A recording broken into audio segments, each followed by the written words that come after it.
Can you always find a layer of meaning in which your problem is easier? In this episode, I want to talk about my experience with learning different languages.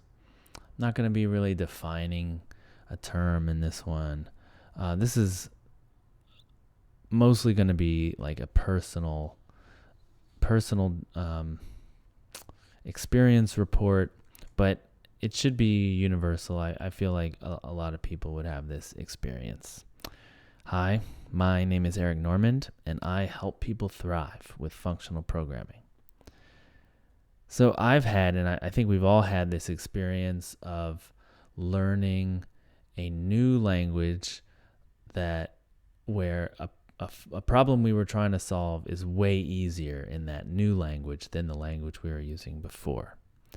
And then maybe that was just a side project, you're just experimenting, learning something new.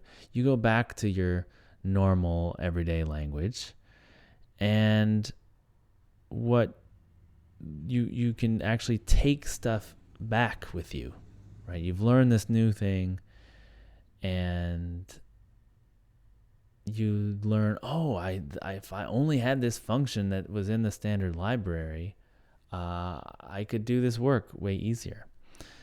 So I know we've all had this experience. I just want to explore this a little bit. So just a little bit about my personal experience with this. I was doing a lot of JavaScript programming because this was at a time when there weren't many other options. CoffeeScript was out, but I was using JavaScript at work, and this was like 2011, 2012. Then I switched jobs and got one doing ClojureScript in 2013. Clojure and ClojureScript exclusively, and just got used to that.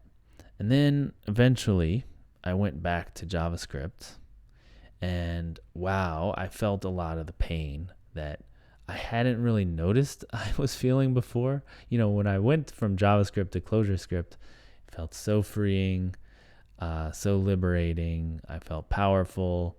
And then going back, I realized that I had forgotten all the things I had to deal with all the time in JavaScript.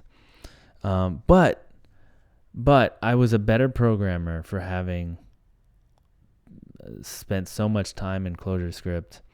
And I realized that I could implement, about not 100%, but a significant amount of what I liked about ClojureScript right in JavaScript. There was not that much that was like out of reach. That was like really something that the language was giving me.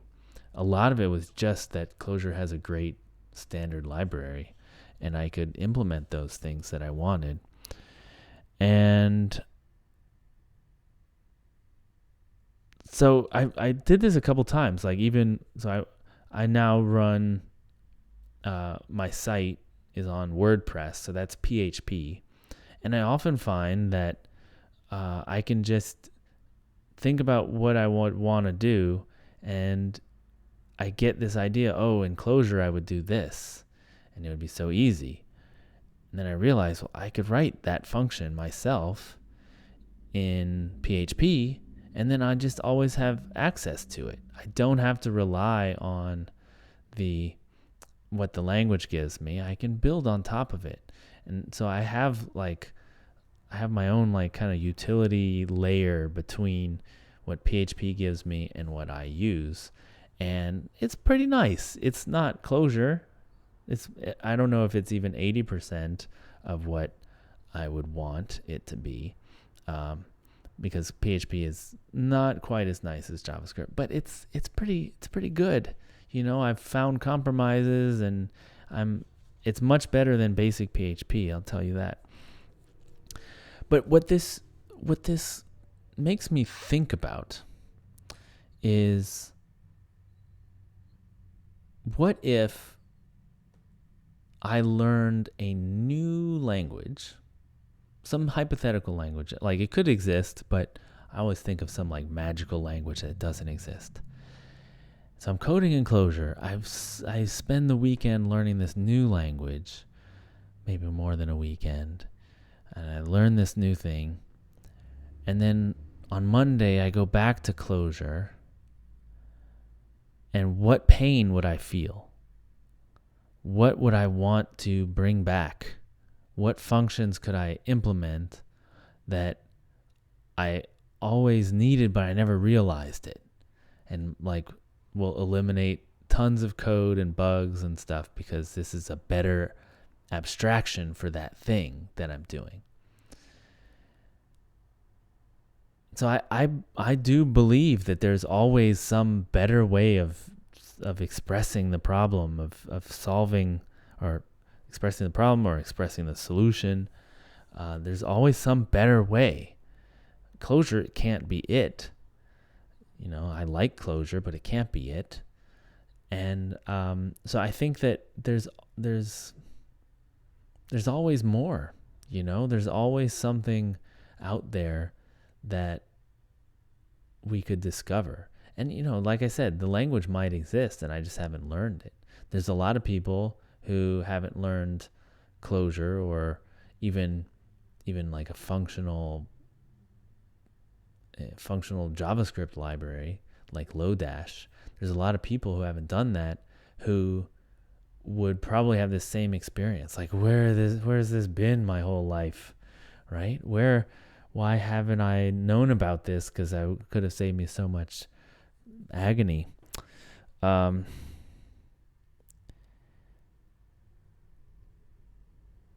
So I always think about this. Like, I've had this experience so many times that there always must be something else out there.